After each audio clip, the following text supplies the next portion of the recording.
நம்ம சேனலை பற்றி இன்னும் தெரியாமல் இருக்கிறவங்க கங்கை ஹெர்பல் கிச்சனை சர்ச் பண்ணிட்டு like, share, comment and subscribe பண்ணிக்கோங்க. மறக்காம பெல் ஐகானை ப்ரெஸ் பண்ணிக்கோங்க so that you get notified. Hi viewers, வணக்கம். Welcome to Gangai herbal kitchen. ரொம்ப நாள், ஒரு வாரமாக வீடியோ இல்லை. கொஞ்சம் கம்ப்ளீட்டாக மைண்டை ஃப்ரீ பண்ணிக்கிட்டேங்க.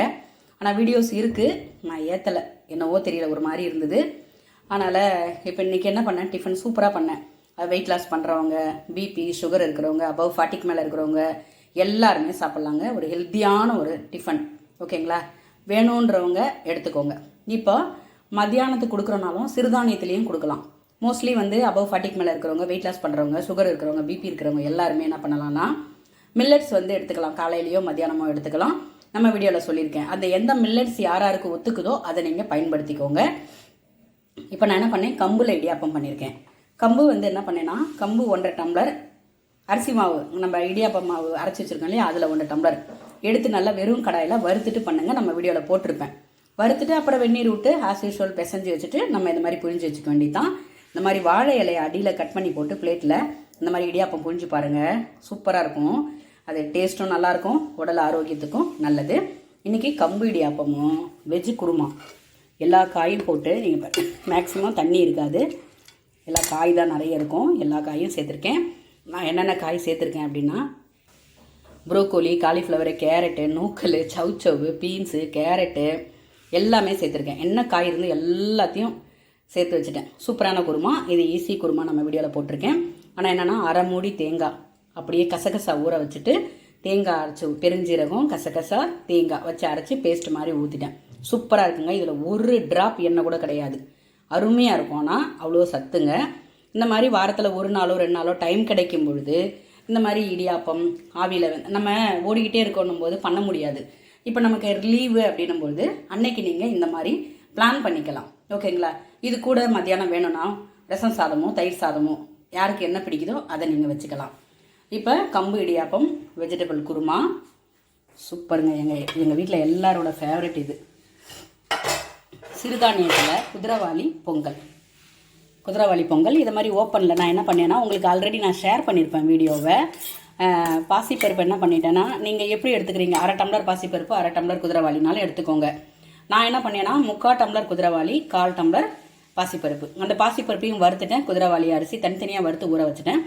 பாசிப்பருப்பை மட்டும் குக்கரில் வச்சு 2 விசில் விட்டு திட்டமாக தண்ணி விட்டு எடுத்துக்கிட்டேன். இது 3/4 டம்ளருக்கு முக்கால் 1.5 ஆச்சுங்களா, 2 டம்ளர் இல்லை 2.5 டம்ளர் தண்ணி ஊற்றி தனியாக இதில் கொதிக்க வச்சுட்டு, அதுக்கப்புறம் நீங்கள் என்ன சிறுதானியம் வச்சுருக்கீங்களோ, சாமை, திணை, வரகு, குதிரவாளி என்ன வச்சுருக்கீங்களோ அதை வறுத்துட்டு இதில் நல்லா அலம்பிடுங்க. ஒரு 7-8 முறை அலம்பிட்டு இதில் சேர்த்துருங்க. 3/4 வேக்காடு வந்த பிறகு உப்பு கொஞ்சம் போட்டுருங்க. நம்ம வேக வச்ச பாசிப்பயிரையும் தூக்கி அதில் கொட்டி கலந்துட்டு 2 நிமிஷம் கலந்து விட்டுட்டு உப்பு போதுமான்னு பாருங்கள். பத்தலைன்னா கொஞ்சோண்டு இந்துப்பு ஆட் பண்ணிக்கோங்க. ஆட் பண்ணிவிட்டு நல்லா வெந்த பிறகு நீங்கள் தாளித்து கொட்டிக்கோங்க. நெய்யோ நல்லெண்ணெய்யோ. ஆனால் நான் இன்றைக்கி என்ன பண்ணேன், கொஞ்சம் நல்லெண்ணெய் கொஞ்சம் நெய் சேர்த்து, நம்ம எப்பயும் தாளிப்போம் பார்த்தீங்களா. முந்திரி பருப்பு இன்றைக்கி இல்லை, லிஸ்ட்டு போடும்போது முந்திரி பருப்பு மறந்துட்டேன், காலி ஆகிடுச்சு. அதனால் இன்றைக்கி என்ன பண்ணேன்னா, நெய்யில் ஜீரகம், கடுகு, பெருங்காயம், இஞ்சி, ஒரே ஒரு பச்சை மிளகா குறுக்கில் கீனி பெருங்காயம் கொஞ்சம் சேர்த்து தாளித்து கொட்டிட்டேன். அவ்வளோதாங்க. இந்த பொங்கல் சூப்பராக இருக்கும். நான் வீடியோவில் போட்டிருக்கேன்னு நினைக்கிறேன். ட்ரை பண்ணி பாருங்கள், அருமையாக இருக்கும். இதோட கூட தேங்காய் சட்னி, இந்த மாதிரி கெட்டி சட்னி இருந்தால் சூப்பராக இருக்குங்க. இந்த கெட்டி சட்னி கல் தோசைக்கு, சப்பாத்திக்கெல்லாம் பிரமாதமாக இருக்கும். இன்றைக்கி நான் எப்படி அரைச்சேனாக்கா, ஒரு 5-6 பல்லு பூண்டு, கொஞ்சமாக அதை இந்த அளவுக்கு இஞ்சி, கொஞ்சமாக இஞ்சி வச்சுக்கோங்க, கொத்தமல்லி தழை, தேங்காய் அதிகமாக வச்சுக்கிட்டேன். ஏன்னா இன்றைக்கி தான் தேங்காய் உடைச்சேனா, ஒரு தேங்காய் உடைச்சேன். என்ன பண்ணேன்னா காலி பண்ணிட்டேன். குருமாவுக்கு 1/2 மூடி, தேங்காவுக்கு சட்னிக்கு 1/2 மூடி அப்படியே எடுத்து ஃப்ரெஷ்ஷாக பண்ணால் சட்னி சூப்பராக இருக்கும். அதேமாதிரி ஃப்ரெஷ்ஷாக உடைச்சி அப்போயே யூஸ் பண்ணும்போது அது ஒரு தனி டேஸ்ட்டு தான். அதனால் தேங்காய் போட்டு, உடச்சக்கல்லை போட்டு, பச்சை மிளகா, இஞ்சி, பூண்டு எல்லாம் கொத்தமல்லி தழை நல்லா கட் பண்ணி போட்டுட்டு உப்பு போட்டு அரைச்சி கெட்டி சட்னியாக தாளித்து வச்சுட்டேன். சூப்பராக இருக்குங்க. ட்ரை பண்ணி பாருங்கள். கல் தோசை சப்பாத்திக்கெல்லாம் ஆப்டான ஒரு சட்னிங்க இது. ட்ரை பண்ணி பாருங்கள். இன்னொன்று சொல்லணும்னு நினச்சேன், தேங்காய் நீங்கள் உடைக்கிறீங்கன்னு வச்சுக்கோங்களேன், 1/2 மூடி எடுத்து நம்ம ஃப்ரிட்ஜில் வைக்கிறோன்னா அதில் நல்லா தேங்காய் எண்ணெய் இருக்குது பார்த்தீங்களா, அந்த தேங்காய் எண்ணெயை அந்த 1/2 மூடியில் தடவி அப்படியே உள்ளுக்குள்ளே நீங்கள் எதில் போட்டு பாத்திரத்தில் வைக்கிறீங்களோ வச்சுக்கோங்க. அந்த மாதிரி வச்சிட்டிங்கன்னா அந்த தேங்காய் எப்பொழுதுமே உங்களுக்கு ஃப்ரெஷ்ஷாக இருக்கும். ட்ரை பண்ணி பாருங்கள் ஒரு முறை. நான் சொன்னேன்னு நீங்கள் ஒரு தடவை ட்ரை பண்ணி பாருங்கள். ஏன்னா நானும் யாரோ சொன்னாங்களோ இல்லை எதுலையோ பார்த்தனோ தெரியல, எனக்கு சரியாக நினைவில் இல்லை. நான் அதை தான் ஃபாலோ பண்ணிக்கிட்டு வரேன். சூப்பராக இருக்குது. இப்போ நீங்கள் இந்த மாதிரி இடியாப்பம் பண்ணும்போது இந்த மாதிரி பண்ணிக்கோங்க. கல் தோசை, இட்லிலாம் போடுறீங்கன்னாக்கா அப்படியே எடுத்து டக்குன்னு அந்த இலையில கூட கொட்டிடுங்க. சூப்பராக இருக்கும். நான் இதை இலையில வச்சு ஒரு பேக் பண்ணி நான் லஞ்சு கொடுத்து அனுப்புகிறேன். அந்த வீடியோ உங்களுக்கு நான் ஷேர் பண்ணியிருக்கேன். யாருக்கு டைம் இருக்கோ, யாரால ஃபாலோ பண்ண முடியுதோ கண்டிப்பாக மேக்ஸிமம் ஃபாலோ பண்ணிக்கோங்க. இப்போ லீவ் டேஸில் இருக்கீங்க, குழந்தைங்க நம்ம வீட்டில் இருக்கவங்களா இருக்குன்னா அன்னைக்கு ஒரு நாள் நல்ல சுட சுட ஆவி பறக்க இலையில போட்டு சாப்பிட்ற மாதிரியான ஒரு பழக்கத்தை வச்சுக்கோங்க. அவ்வளோ ஆரோக்கியமானது. எதையோ போய் நெட்டில் தேடுறீங்க, தேடி பாருங்கள் வாழை இலையிலோட மகத்துவம் என்னன்ட்டு. ஓகேக்கா?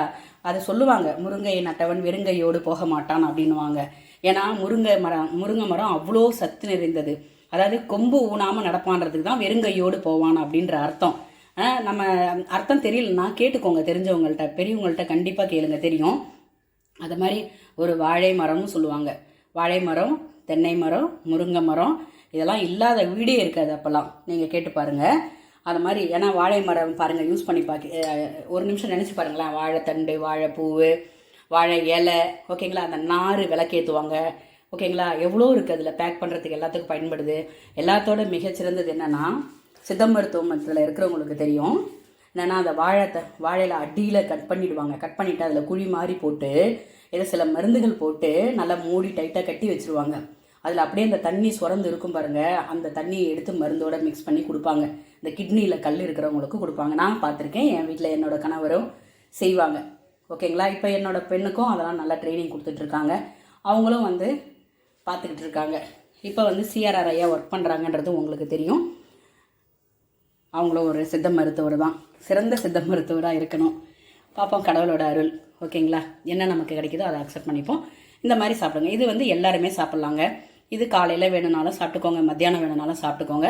ஆனால் சிறுதானியத்தை மட்டும் இரவில் வேண்டாம். சில பேருக்கு அது ஒத்துக்குது, சில பேருக்கு அது செரிக்க மாட்டேங்குது, அவ்வளோதான், வேறு ஒன்றும் இல்லை. 6:30 7 சாப்பிட்றீங்கன்னா நோ ப்ராப்ளம். எப்போவுமே நீர்மோர், இதோட கூட நீர்மோர், அதாவது வீசிங் ப்ராப்ளம், சளி தொல்லை இல்லைன்றவங்க நீர்மோரை பயன்படுத்திக்கோங்க. அப்படி இல்லைன்னா ஹாட் வாட்டர். சூப்பரான ஒரு உணவுங்க. நமக்கு என்ன பிடிச்சிருக்கோ, நம்ம குழந்தைகளுக்கு என்ன பிடிச்சிருக்கோ அதை நம்ம பண்ணி சூடாக லீவ் டேஸில் ஹாப்பியாக என்ஜாய் பண்ணுவோம். என்னதான் நீங்கள் ஹோட்டலுக்கு போய் சாப்பிட்டாலும் கூட நம்ம வீட்டில் நம்ம கையால் நம்ம செஞ்சு நம்ம கணவர், நம்ம குழந்தை, நம்ம மாமனார் மாமியார் யாரோ சாப்பிட்றோன்னு வச்சுக்கோங்களேன், கும்பலாக உட்காந்து சாப்பிடும்போது அந்த ஒரு இன்பத்துக்கு அளவே கிடையாதுங்க. ஓகேங்களா?